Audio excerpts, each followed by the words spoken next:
Nous étions tous là. Nous étions tous ici. Nous connaissons tous les problèmes qui assaillent notre peuple.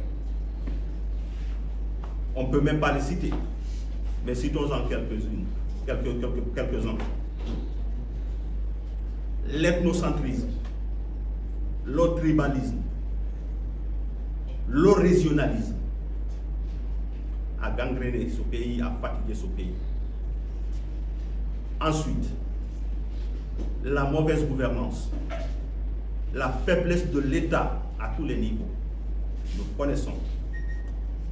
Les structures de l'État ont été prises en otage par des fonctionnaires qui chacun a transformé son poste comme étant sa propre boutique qu'il peut utiliser, exploiter comme il l'entend. Depuis 1958 et bien avant, disons à partir de 1958, la Guinée exporte des minéraux, de la bauxite, de l'or. Aller dans les zones où on exploite ces minéraux. Regardez les conditions d'existence de ces populations. Ça s'est passé chez nous ici. Le vol, le détournement des biens publics à ciel ouvert, c'est devenu un sport national et finalement même une tradition, de telle sorte qu'aujourd'hui, dès qu'un fonctionnaire est nommé, c'est toute sa famille, sa communauté, sa région qui débarque et qui lui dit profite, vas-y très vite. Finalement, ce fonctionnaire qui aurait refusé de piller l'État, c'est lui qui est considéré comme étant le maudit. Ça, c'était la Guinée. Il n'y a pas longtemps. Et même un peu aujourd'hui. Alors, lorsque le colonel est venu, nous étions au pouvoir. Ça peut être surprenant qu'aujourd'hui, que je le soutienne. Mais je le soutiens pourquoi? Pour des raisons objectives. C'est parce que, depuis qu'il est venu, il a posé des actes qui m'ont séduit. Et parmi ces actes, je peux citer la récupération des biens qui appartiennent à l'État. Parce que la plus grande tragédie de la République de Guinée a été le fait que quelques individus ont eu le privilège de pouvoir confisquer ce qui appartient à tout le monde et ce qui appartient à l'État. Et par ricochet, affaiblir l'État. Or, en affaiblissant l'État, on affaiblit le peuple. Parce que l'État est le garant de la sécurité et de la stabilité d'une nation. Un pays aussi riche que la Guinée, qui devrait être une sorte de phare de l'Afrique de l'Ouest, pouvoir du monde, est aujourd'hui dans une situation. Alors le général est venu, il a essayé de récupérer. Et je suis certain, je peux le dire, aucun homme politique ne pouvait faire ce qu'il a fait en ce qui concerne la récupération des biens publics dans notre pays. Aujourd'hui, on a vu comment il est en train de sévir contre les budgétivores de l'État, contre ceux qui pillent l'État, contre ceux qui confondent les caisses de l'État avec leurs propres poches. Il est en train de les arrêter pour qu'ils rendent de compte. J'ai salué cela. Une troisième action que le président de la République aussi a posée et qui m'a séduit en tant que Guinéen.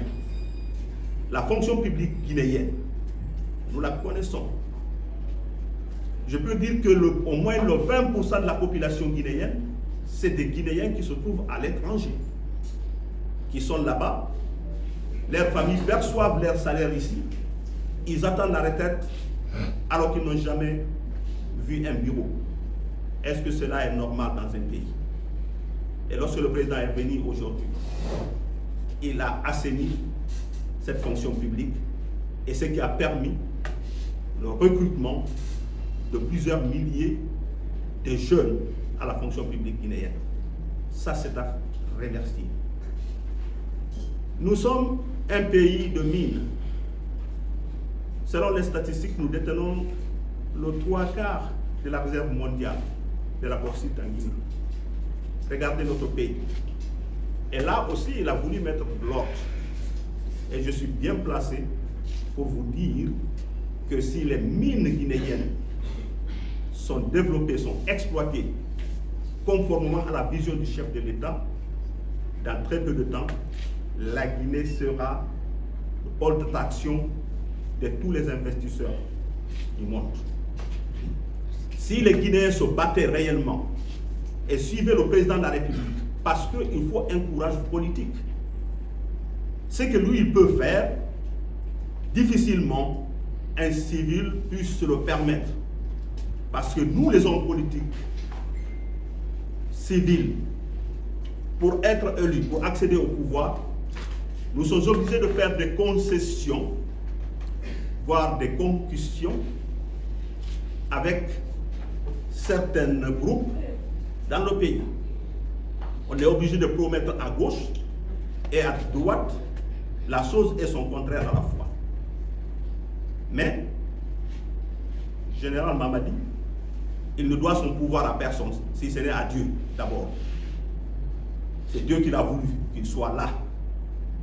Que ça plaise ou que ça ne plaise pas. C'est Dieu qui l'a décidé. Donc, du moment où il est là, il a les moyens, il a la volonté d'assainir notre pays, de mettre fin à cette gabegie. Il faut qu'on l'aide, qu'on l'aime ou qu'on ne l'aime pas. Ne regardons pas, ça n'a pas d'importance, aimer ou ne pas aimer. Dans la politique, c'est les réalités, c'est l'efficacité qui compte. C'est l'efficacité qui compte. Ce n'est pas tant les moyens qui nous ont permis d'accéder au pouvoir. L'histoire est là pour nous le prouver.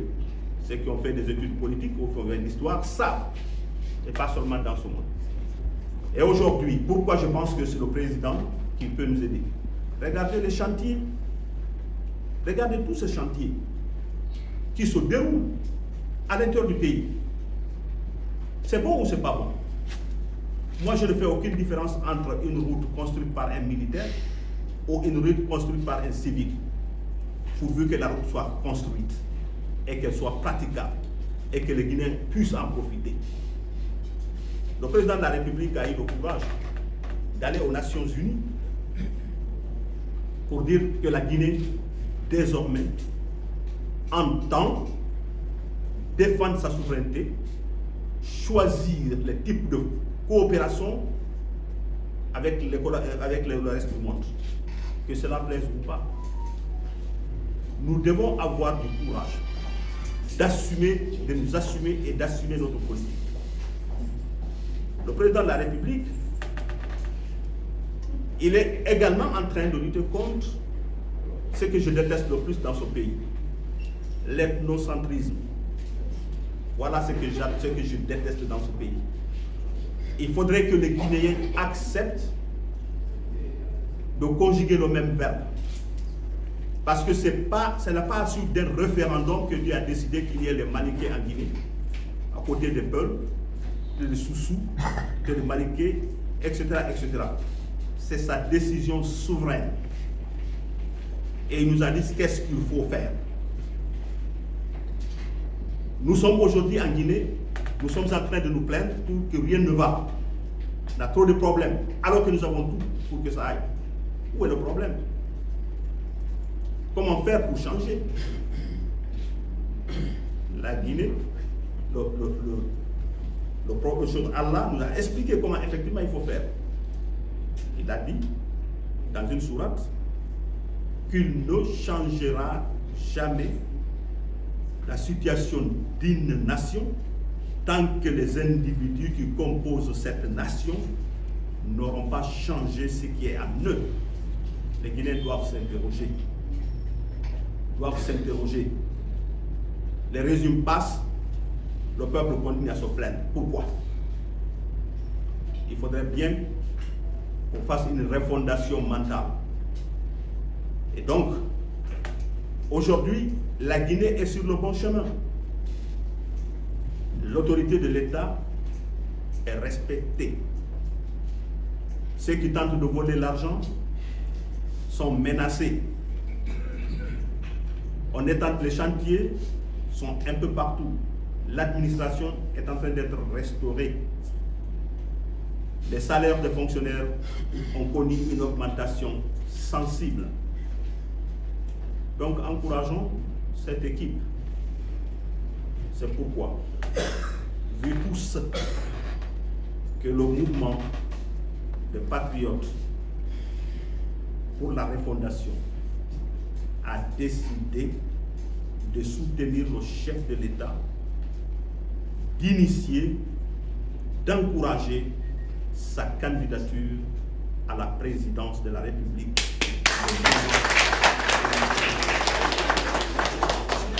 Je sais. Il est interdit d'applaudir dans la salle de conférence. S'il vous plaît. Nous présentons les fonds.